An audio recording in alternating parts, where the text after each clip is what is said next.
I've always believed that life doesn't collapse in dramatic explosions. No, most of the time it crumbles quietly, like a beam rotting from the inside until the day it can't carry the weight anymore.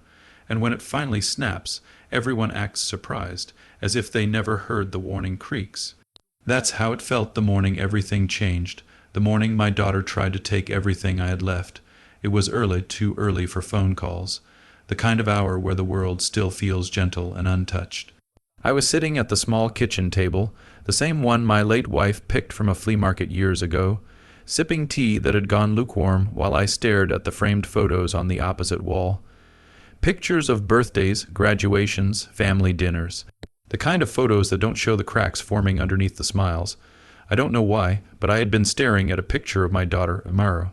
When my phone started buzzing, I almost didn't answer.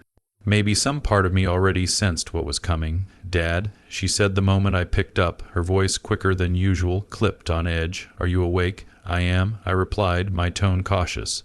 With Amara, caution had become second nature lately. "Good," she exhaled. "Listen, I need to talk to you about something. Important." It was strange. She sounded tense, rehearsed almost, like she'd practiced the lines in her head and was afraid she'd forget them. "What's wrong?" I asked. There was a pause, not long, but long enough for me to feel the distance stretching between us again. "Can you come over later?" she asked. "Before dinner?" "Father's Day dinner," I said, trying to sound warm. "I thought I'd be there at 7. "Yeah, just come earlier, around 3. Her tone wasn't a request, not even close. "Is everything all right?" I asked again. "Dad," she said sharply, "just come. We need to talk before everyone arrives." "Everyone?" As if I were an outsider being included out of obligation. I hesitated, and she sensed it immediately. Please, that word, please, hit me harder than anything else. It had been a long time since she'd said it to me without sounding annoyed or exhausted. Maybe longer than I wanted to admit. "All right." I finally said, "I'll be there." She hung up almost instantly, and just like that, the quiet morning was gone, replaced with a knot in my chest that wouldn't loosen no matter how many times I tried to breathe through it. The hours before 3 passed slowly. I tried to read, but the words blurred. I tried to nap, but the clock ticked too loudly. Every moment felt swollen with a kind of dread I didn't have a name for. When I finally got into the car and started driving toward her house, the sky had gone cloudy, gray, heavy, like it knew something was coming too. As I turned down her street, I forced myself to push down the worry. Maybe she needs help with something. Maybe she wants advice. Maybe she misses me. But when I parked outside her house, those hopes fell apart quickly. Her husband's car was gone. The driveway was empty. No signs of dinner prep or family warmth. Just her house, silent and still. My heart tightened. I knocked on the door. No footsteps, no rush, just a slow, deliberate opening. Amara stood there, arms crossed, not smiling. "Dad," she said with a short nod, "come in." There was no hug, no warmth, just distance wrapped in politeness. The living room was tidy, almost sterile. No toys scattered for my grandkids, no aroma from the kitchen. It felt staged. She sat on one end of the couch. I sat on the other. The silence between us was a canyon. Finally, she spoke. "Dad, I need to talk to you about the house." Her voice trembled slightly, but her eyes were firm. "The house?" I felt my stomach drop. "What about it?" I asked quietly. She inhaled sharply, bracing herself. "I think it's time you signed it over." I froze. My heart didn't beat, it slammed. "Signed it over," I repeated. "To who?" "To me," she said plainly. "I need you to transfer full ownership." I didn't respond at first. The room felt like it shrank around me. "Amara," I whispered, "why would I do that?" She looked down, almost ashamed, but then her jaw tightened. "Because the family thinks it's for the best." The family, not she thinks, not I think, the family thinks. "Your brother," I asked, "your husband, who exactly thinks this is for the best?" She swallowed hard. "Everyone," that word again, "everyone," as if I weren't included in that category anymore. "Dad," she said, her voice firmer now. "You're living alone in a big house. It's old. You're not fixing it. You're getting older, and if something happens to you, the paperwork will be messy. This just makes sense." I stared at her, not at a stranger. At my daughter, my only daughter, the same girl whose scraped knees I bandaged, whose nightmares I soothed at 3 in the morning, whose college tuition I worked overtime for, whose world I always tried imperfectly to protect. "Amara," I said gently. My house is. All I have left of your mother. I know. She snapped suddenly. I know, Dad. But you can't keep holding on to everything forever. She was breathing hard now, as if she had been carrying this conversation inside her for weeks. I felt something inside me crack. And what? I said slowly, if I don't agree to sign it over. She went still, completely still. Her expression changed, softened for a moment, then hardened into something cold, something calculated. It was a look I had never seen on her face before. Then, she said quietly, you won't be able to come to Father's Day dinner tonight. The words hit me like a fist to the chest. I blinked slowly, feeling the breath leave me. Are you saying? I whispered that I'm not welcome unless I give you the house. She didn't speak. She didn't have to. Her silence was the answer. I sat there on her couch, frozen, humiliated, and unbearably heartbroken, trying to understand how we had reached this point, trying to understand how the child I raised, the child I loved, could look me in the eye and say something so cruel. But before I could speak, she stood up. Dad, please don't make this harder than it has to be, she said, rubbing her forehead. Just sign the papers, then everything can go back to normal. As if this ultimatum, were nothing more than a minor disagreement. I opened my mouth to respond, but no words came out, none. Because in that moment I realized something I had been avoiding for years. Something I didn't want to see but couldn't ignore anymore. This wasn't about safety. This wasn't about family. This wasn't even about my well-being. This was about control, about inheritance, about possession. This was about her winning and me losing everything. Dad, she said, impatient now, can you please answer me?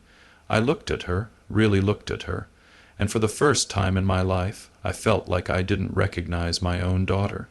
Dad, she repeated, her voice growing sharper, you're making this more complicated than it needs to be. I leaned back on the couch, staring at her, not with anger, not with confusion, but with a kind of disbelief that settles in the chest like a slow, heavy tide, the kind that makes a man suddenly aware of every year he's lived and every mistake he's made. You're telling me, I said slowly, that I'm not allowed at my own Father's Day dinner unless I sign away my house. To you, she looked away, her jaw tightening. I didn't say it like that, but that's what you meant. A silence fell between us, not the kind that grows in awkwardness, but the kind that grows in guilt, the kind that says more than any words could. Amara, I whispered, how did we end up here? She rubbed her arms as if she felt a chill. Dad, you know you can't take care of that house alone anymore. You're always tired. You put things off. And let's be honest, you're not exactly young anymore. There was the sting, not thrown like an insult, not delivered like cruelty, just stated plainly as though the truth were hers to dictate. I'm not helpless, I said softly. Her eyes softened too for a second. I'm not saying you are. But the house is too big, and you're holding on to things that don't serve you anymore. I wished she could hear herself. I wished she could hear how her logic sounded. Cold, quick, practical in a way that left no room for the heart. Your mother and I built that home. I said, every corner of it. Every detail holds memories. She sighed as if memories were nothing more than dust. Dad, Mom has been gone for years. You can't keep living in the past. My hands curled, not from anger, but from the ache of having something sacred dismissed so casually. You think that's what I'm doing? Yes, the word landed like a quiet door shutting. Is this really about the house? I asked gently. She stiffened, a tiny, almost invisible reaction. But enough, Dad, don't what? Turn this around. I'm trying to help you. Help me, I echoed, by taking my home, by telling me I can't join you unless I sign it away. Her eyes flashed. It's not a threat. It is, I said, when the condition of seeing my family is doing something you want. She shook her head, frustrated. You're being unreasonable. But I could see it in her, the fear, the pressure, the desperation she didn't want to admit out loud. Is it debt? I asked. Is that why you're doing this? Dad, stop. Are you and Ryan struggling? Enough. She snapped, then she lowered her voice. This isn't about money. It was. Deep down, we both knew it. You don't have to hide it from me. I said, I'm your father. She closed her eyes, tired, and I have my own family to take care of now.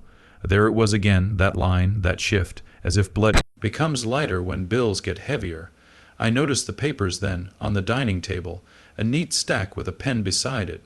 Prepared, waiting, my heart fell through me. She walked over, picked them up, and brought them to the coffee table.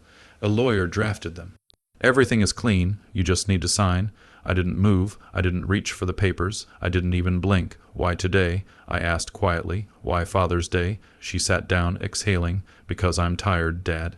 I'm tired of worrying about you. Afraid something will happen when you're alone. Afraid the house will fall apart. I have kids, responsibilities.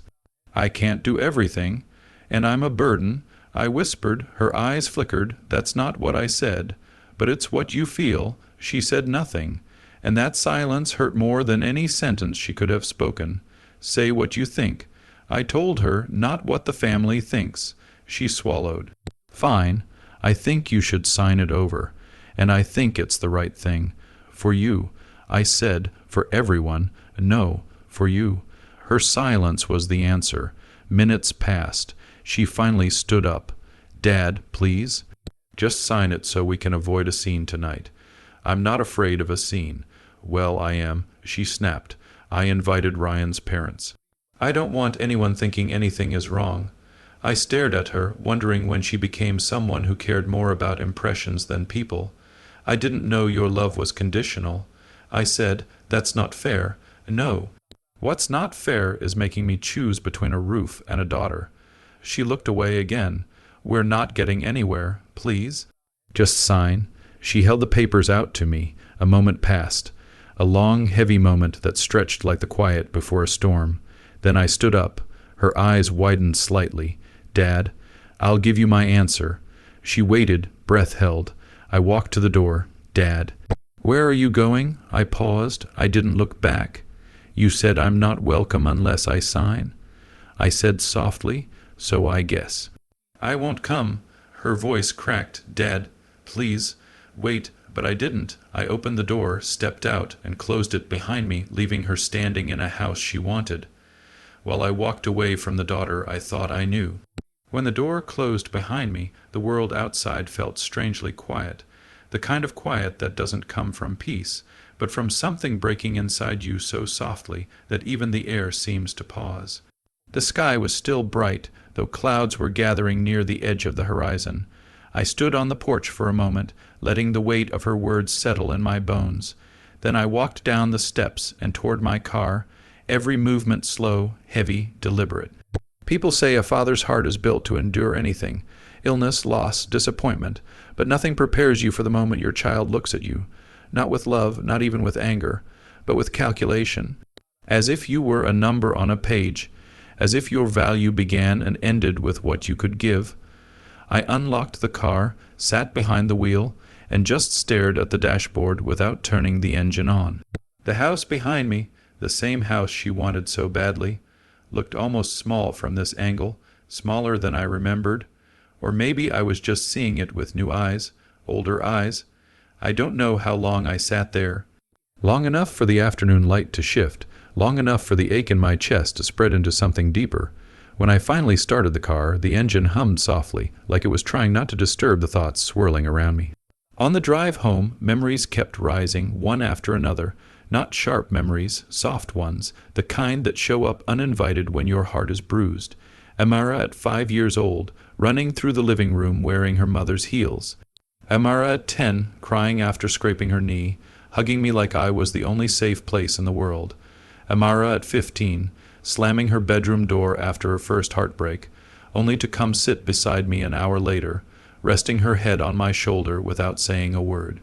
I thought of her laughter, her stubbornness, her long, bright summers at home, her kitchen dances with her mother, and then I thought of her today, the distance in her eyes, the cold edge in her voice.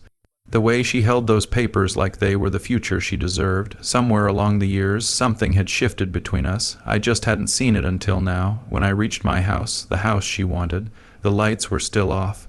The air inside felt cooler than usual, carrying the faint scent of old wood and quietness. I sat on the couch without taking off my shoes. It was strange, being inside the place she said I couldn't handle, the place she wanted to save me from. The walls felt the same. The memories felt the same, but I felt different. I looked around slowly, letting my eyes rest on the little things. The corner of the room where my late wife used to keep her stitching basket. The window she used to open every morning. saying the house needed to stretch and breathe. The dining table where we celebrated every birthday, every graduation, every Christmas. A lifetime lived in those details, and yet my daughter looked at it all and saw something burdensome, something inconvenient, something she could use. I rested my head back against the sofa and closed my eyes. For a moment, I let myself drift into the kind of half-sleep that isn't rest, just escape. When I woke again, maybe an hour later, the room was dim. Evening had begun its slow descent. I checked my phone. No messages, no missed calls, not even a text from Amara asking if I was all right. Maybe she thought I'd come around. Maybe she assumed the guilt would pull me back. Maybe she believed that love always folds under pressure. But love isn't submission. Love isn't surrender. Love isn't a pen signing away a lifetime of memories. I stood up and walked to the kitchen to make tea. My hands moved slowly, almost thoughtfully, as if making tea were the first step toward understanding something I had been avoiding. The kettle warmed, the steam rose, the house creaked softly, the way old houses do when they're trying to remind you they're still alive. I carried the cup to the small table by the window and sat down. There was something calming about the way the light faded through the curtains. That's when my phone buzzed, not a call, a text, from my sister, Layla. "Are you coming to Amara's dinner tonight? I'm heading out soon." I typed slowly. I wasn't invited. A moment later, her reply came through. "What? She told everyone you'd be there." I stared at the words. The lie, the performance, how carefully Amara had crafted the version of the story she wanted the world to see. I typed back. She said I'm not welcome unless I sign the house over to her. This time, the silence in the text thread stretched longer. Then, she what? I could almost hear Layla's voice in my head. Sharp, protective, outraged. I didn't reply. I just stared at the message until the letters blurred. A few minutes later, my phone rang. Layla. I let it ring twice before answering. "What happened?" she asked, her voice trembling. I told her. Not every detail, but enough. Enough for her to take a sharp breath. Enough for her to go quiet in the way people do when they're trying to swallow disbelief. "She can't be serious," she whispered. "She is. And you walked out." "I did. Good," she said. Then, after a pause, "Are you all right?" I didn't answer right away. "I'm disappointed," I said, more than anything else. My sister exhaled softly. "Do you want me to come over?" "No. Enjoy the evening." Her voice tightened. "I'm not going to a dinner where my niece blackmails her own father." "I don't want to make a scene." "You didn't make a scene," she said firmly. She did. We spoke for a few more minutes before she hung up. The house fell quiet again, holding me in a stillness that felt heavier now, heavier than the conversation, heavier than the tea cooling beside me. I sat there until the first raindrops began to tap against the window, slow, soft, almost apologetic. Rain has a way of filling the silence, not with noise but with presence, with something gentle that reminds you the world is still turning, even when your heart feels stuck. I listened to it for a long time. At some point, I whispered to myself, when did it change? When did she stop seeing me as her father and start seeing me as something to gain from? The house didn't answer. It never does. It only holds the past, never the reasons. Another text came through, this time from Amara, just 2 words, "We need to talk." I stared at the message, wondering if this was remorse or strategy. Maybe both, maybe neither. I didn't reply, not yet. Instead, I looked around the house again. The dim corners, the framed pictures, the quiet reminders of a life built with love rather than greed. And I wondered, deeply, painfully, whether the daughter I raised still existed beneath the woman who tried to take everything. I don't know what possessed me to keep walking that evening. Maybe it was the need to breathe. Maybe it was the fear that if I returned home too quickly, I'd crack open like thin glass and never recover. The streetlights buzzed faintly above me, casting long shapes on the road, as if even they were unsure whether to stand with me or lean away. I walked until the ache in my legs finally forced me to stop. There was a small park on the corner, a place I used to take Era when she was little. Back then, she would run to the swings, screaming my name like I was the whole world. Now the empty swings swayed in the warm wind, creaking softly, as if taunting me with memories. I sat on the bench and let the silence settle. It was almost peaceful, until my phone vibrated again, another message, same thread, this time just 2 words, "Think wisely." I exhaled, long and slow. Maybe Era wasn't writing those messages. Maybe it was someone else, her husband, her friend, someone who saw me as disposable. But then again, she had written the first message herself. She had let it happen. She had allowed me, her own father, to walk away on Father's Day like an unwanted guest. The phone buzzed again. A call. Same number. My daughter. I hesitated. For a moment I considered letting it ring until it died. But the part of me that still loved her, even after everything, pressed the green button. Hello.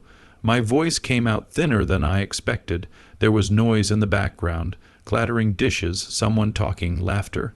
Then Era's voice. Dad, where did you go? You just left like that. I closed my eyes. Left like that. Era. I said quietly, you asked me to sign over my house to come inside. What did you expect me to do? Smile and dance my way to the table. She sighed. Dad, you're being dramatic.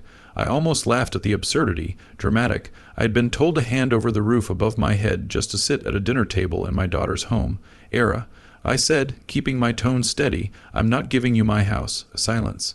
Then a cold shift in her voice, a tone I had never heard from her growing up. Well, if you're going to be difficult, then I don't know what to say. Try starting with sorry. I whispered. She clicked her tongue. Dad, don't guilt-trip me. You know this house will be mine eventually. I'm just trying to secure things early. You're not getting younger. There it was, the truth behind the curtain. You're right. I said, I'm not getting younger, which is exactly why I need a roof over my head. She didn't answer. I could hear her breathing on the other side, that shallow, irritated inhale she used to do when she was younger and didn't get her way. You know, she finally said, Mom would have signed it over without complaining. The words cut deeper than anything else that night. A clean slice. Sharp, cruel, Era. My throat tightened. Your mother and I had problems, yes, but even she would never have asked something like this from her own parent. Well, she muttered, she's not here to correct you. A coldness washed over me, disappointment, mixed with something like grief. I hope you enjoy your evening, I said softly. Good night, Era. Wait, she started, but I ended the call, not angrily, just. Done. I leaned back on the bench, staring up at the sky. The clouds drifted lazily overhead, not caring about the tiny catastrophe unraveling inside one man's chest. And for the first time in a long time, I felt small, not in a defeated way, just realistically small, the kind of smallness that comes from realizing you can't control the world, or even the people you once held close. I sat there until the streetlights flickered on, one by one. Then I went home. When I opened my front door, the familiar smell of old wood and lavender hit me. This house, the one Era wanted, wasn't just a building. It held every year of my life after her mother passed. It held the messes, the repairs, the memories, and now it held the weight of betrayal too. I set my phone on the table. No more messages, no more calls. I made myself a cup of tea, though I barely drank it, and sat at the dining table. The quiet felt heavier than usual, like the house itself was listening. Hours passed, the night deepened. Then, close to midnight, there was a knock on the door. A slow, hesitant knock, not forceful, not angry, almost unsure. I swallowed, stood up, and walked to the door. My hand hovered over the handle for a few seconds before I finally opened it. There, standing on my doorstep, was Era. Her eyes were red, mascara smudged, cheeks streaked with dried tears.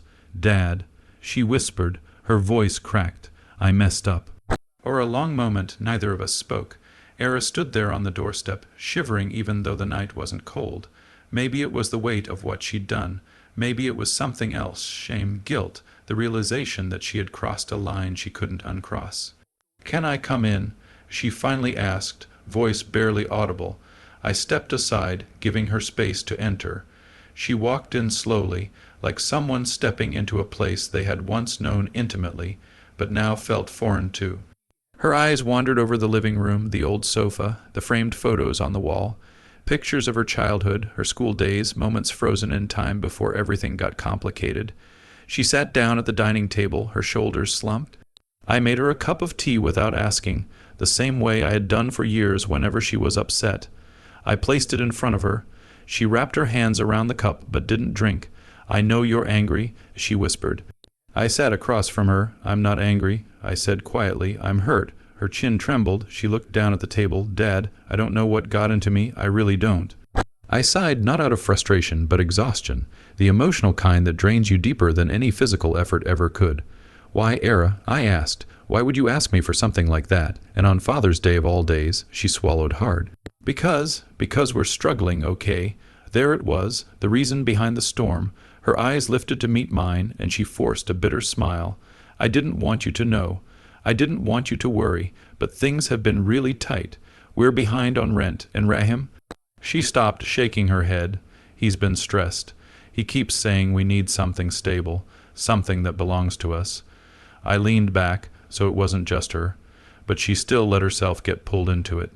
Era, I said gently, struggling doesn't justify taking someone's home. I know, she whispered. I know that now. I panicked. I didn't think straight.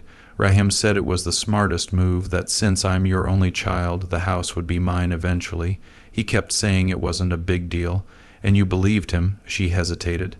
I wanted to think he knew what he was doing, but when I saw your face, when you walked away, Dad, I realized how wrong it was. A tear rolled down her cheek. She wiped it quickly, as if embarrassed to show weakness. I shouldn't have compared you to Mom. That was low, that was cruel. I'm sorry. I didn't interrupt her. I let her speak, because this was the first time in a long time she wasn't talking at me. She was talking to me. Her voice cracked again. I've been so scared. I'm failing at everything. The bills, the housework, the marriage. And when Rahim started suggesting things, I listened because I didn't want to lose him too. She took a shaky breath. I don't want to lose you either, she whispered. There was a long, heavy silence, the kind where the heart processes faster than the mind. Finally, I spoke. Era, I raised you alone after your mother left. I did everything I could to give you a home, stability, love. But somewhere along the way, you started believing that love comes with conditions. Maybe that's my fault. Maybe I protected you too much. She shook her head fiercely. No, don't say that. None of this is your fault. Maybe not, I said. But what matters now is that you understand the difference between needing help and taking advantage. Her lip quivered. I understand. I do. And I don't want your house. I don't want anything from you except forgiveness. Forgiveness, it sounded simple, but the wound was still fresh, still open. You broke something tonight, Era, I said honestly, but that doesn't mean it can't be repaired. Her eyes filled with hope and fear at the same time. Can it be repaired?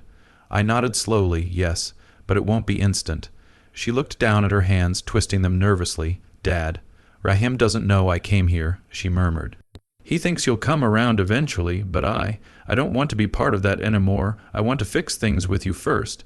I watched her closely. So what are you going to tell him? I asked. She took a deep breath. The truth, she said, that I was wrong, that I hurt you, and that your home is not, and will never be, up for negotiation. I let out a slow breath I didn't realize I was holding. She looked at me again, eyes raw and honest. Dad, can I stay here tonight? Just, not as someone who wants your house, just as your daughter.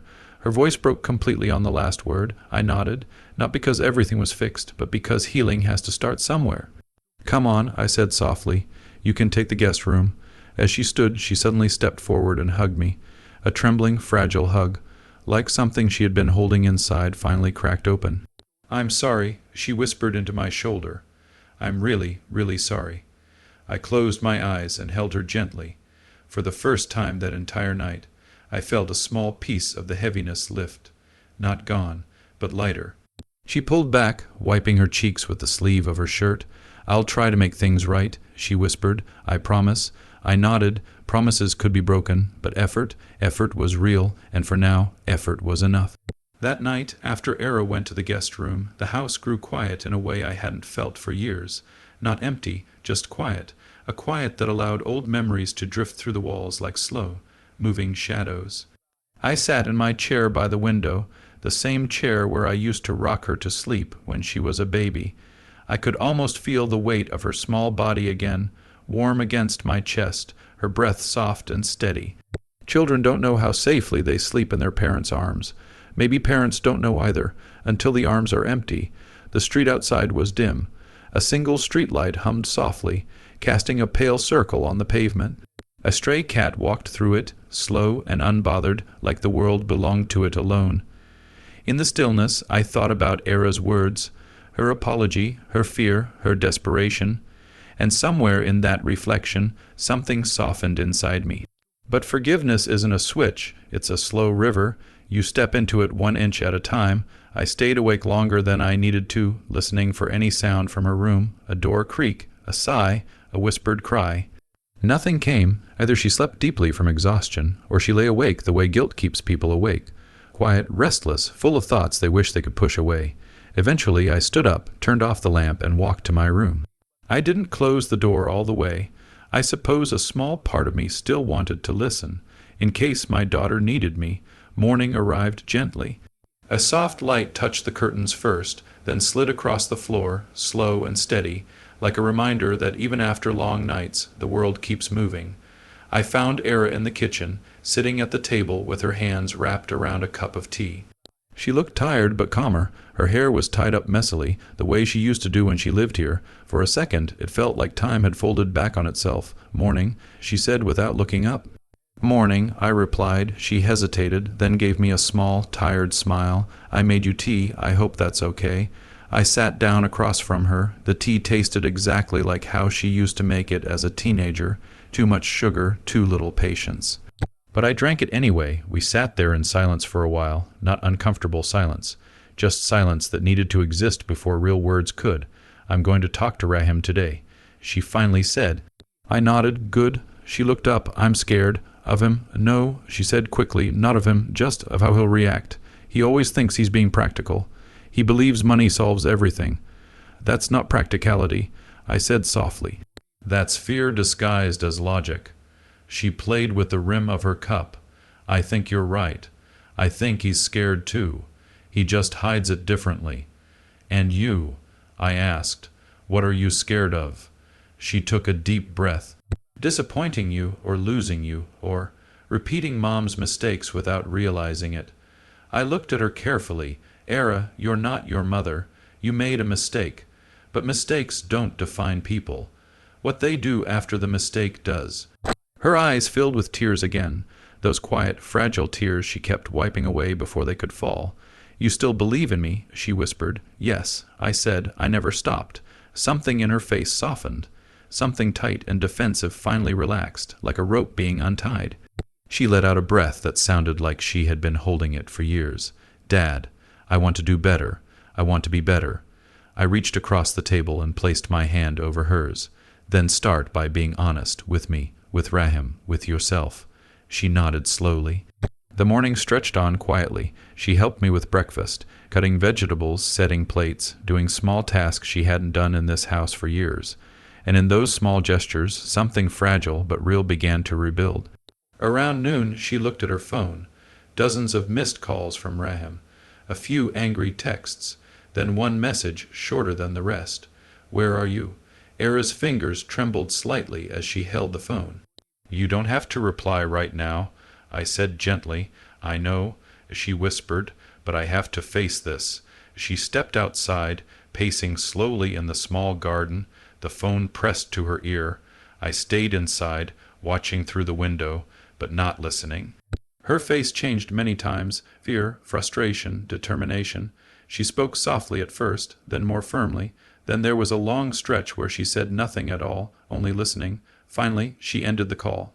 She stayed outside for a long moment, her back turned, shoulders rising and falling with slow breaths. I didn't interrupt her. People need their silence after heavy conversations. When she came back inside, she sat down on the sofa with a heaviness I hadn't seen before. "What happened?" I asked. Her voice was steady. "I told him everything, that I was wrong, that I'm not taking your house, that it wasn't fair to you." And his response, she looked away, he shouted, asked if I'd lost my mind, said we were throwing away our chance to finally have stability. "And what did you say?" I said stability doesn't come from stealing, that I won't hurt you to fix something in my marriage. I nodded slowly and waited. She stared at her hands. "He told me if I walked away from this idea, then I was choosing you over him. And what did you choose?" I asked quietly. She swallowed hard. "I told him that asking me to betray my own father was not love, and if he couldn't understand that, then maybe we needed space." The room felt very still, quiet. Important, I didn't speak. I let her rest in her own decision. After a long pause, she whispered, "Dad, He said he doesn't know if he'll come home tonight. I leaned back slightly. And how do you feel about that? She took a long breath. Sad, but also relieved, because I finally said what I should have said from the beginning. There was strength in her voice this time, tired but real. You did the right thing, I said. Era nodded, wiping her eyes. I hope so. You did. I repeated. Right things often feel painful at first. She leaned her head on the back of the sofa, eyes closed. Then she whispered, Dad, thank you, not just for last night, for everything, for raising me, for not giving up on me even when I made it hard. My chest tightened with a warmth I hadn't felt in a long time. You're my daughter, I said softly. That never stops. She opened her eyes and looked at me, really looked at me, with a mixture of love, regret, and something new. Something calmer. Can I stay here for a few days, she asked, until things settle down? Of course, I said, because sometimes even grown children need to come home for a while, not to take anything, but to heal. The next morning, sunlight filtered through the curtains, painting the room in soft gold. I watched Era moving quietly in the kitchen, making tea like she used to when she was a little girl. There was a tentative calm between us now, fragile as glass, but stronger than the tension of last night. I didn't rush her. I sat by the window, listening to the quiet hum of the neighborhood, the faint rustle of leaves in the breeze. There was something grounding about the ordinary, the sound of life continuing, indifferent to our mistakes. She brought the tea over and placed it in front of me, her hand steady this time. I made it the way you like, she said softly. No excuses, no demands, just care. I smiled, the kind that carried years of weariness and hope all at once. Thank you, I said. We drank in silence, and for the first time it didn't feel uncomfortable. The weight of the previous night hung between us, but it no longer pressed down. It floated, waiting for acknowledgement, for understanding, for forgiveness. Era looked at me, eyes hesitant but sincere. Dad, I want to rebuild what I broke. Not the house, not anything material. Us. And maybe that's when I realized the hardest part wasn't the request, or the anger, or even the fear. The hardest part had been the silence, the absence of real communication, the gap that greed and panic had carved between us. I want that too, I said, and it's going to take time. We can start small, step by step. She nodded, relief flooding her expression. Step by step, she echoed, like a mantra she needed to believe. Outside, a bird called to another bird across the street. The sound was bright, almost musical, and I felt a strange sense of peace. For the first time in a long while, I believed that the distance between us could be crossed. That love, though tested, could endure. And that maybe, just maybe, Father's Day could become a day of healing instead of heartbreak. We sipped our tea quietly, and the world moved on outside. But inside, for the first time in months, the house felt like home again. Not just bricks and walls, but the presence of understanding, of remorse, of fragile, persistent hope. Days turned into weeks, and slowly, the silence between us began to soften. Era came over more often, not for demands, not for bills or signatures, but just to talk. We shared coffee in the morning sun, and sometimes we didn't speak at all. We just sat, the quiet between us filled with understanding rather than tension. I found myself remembering her as a child, the way she used to run through the garden barefoot, laughing at nothing at all. And I realized that memory hadn't gone away. It had been buried under fear and anger, but it was still there, waiting to bloom again. One afternoon she brought a photo album. We opened it slowly, leaf by leaf, laughing at hairstyles and fashions long past. The air smelled faintly of the leather binding and dust, and I felt the weight of years lift, if only a little. I'm sorry, she said softly, almost a whisper, for last week, for the threats, for forgetting what really matters. I nodded. I know, and I forgive you, not because it's easy, but because it's right. We can't rebuild if we keep carrying all that anger. Her hand brushed mine, a simple, human touch that spoke more than words could. And in that moment, I realized that the house, the possessions, the money, they were never the point. The point was connection. The point was trust. The point was love, flawed as it might be, surviving through mistakes. The days felt lighter after that. We started small, walks in the park, shared dinners, quiet evenings with nothing but conversation. Every gesture mattered. Every moment became a thread, stitching together a bond that had been torn but not destroyed. And maybe, I thought, that was the lesson I had been avoiding all along. that even when greed and fear push people apart, the heart remembers. The heart wants to heal. And sometimes it only needs a chance, a pause, a step toward each other to begin again. Months passed, and the house no longer felt like a place of tension. It was quiet, yes, but the quiet was gentle now, filled with the soft hum of life rather than the weight of fear. Era and I moved carefully around old wounds, giving each other space while learning to exist together again. One evening we sat on the porch as the sun dipped behind the trees, painting the sky in shades of amber and rose. She handed me a cup of tea, her hands steady, her eyes calm. We didn't need many words. "The presence was enough. I never wanted to hurt you," she said softly. "I thought I had to have everything to be safe, but I see now. Safety doesn't come from what we own. It comes from the people who remember us kindly, who choose us even when it's hard." I smiled, the kind of smile that carries both sorrow and hope. "Yes," I said, "and maybe that's the thing we forget. Life isn't about possessions. It's about moments, about trust, about forgiveness, about remembering that even when we stumble, love can still guide us back." We sat there, the wind stirring the leaves, the faint scent of evening flowers drifting in, and I understood finally that the house, the money, the arguments, they were never the story. The story was always us. The story was always the choice to keep trying, to keep caring, to keep stepping toward one another, even after the hardest days. And maybe that is the quiet truth of it all. We spend so much of our lives guarding walls, protecting things, chasing what we think will make us whole. But what makes us whole isn't what we hold, it's what we nurture. The hands we reach for, the hearts we forgive, the memories we choose to honor. I looked at my daughter, and in her eyes I saw that same fragile, persistent hope I felt inside myself. And in that reflection I understood something I had always known but never truly remembered. Love endures even when we falter. Love endures even when we fear. And love endures even when we almost lose everything. And maybe, in the end, what matters most isn't keeping people or things. It's choosing to remember them kindly, to allow them back into our lives, to let the quiet light in, and to let peace settle, finally, in the heart.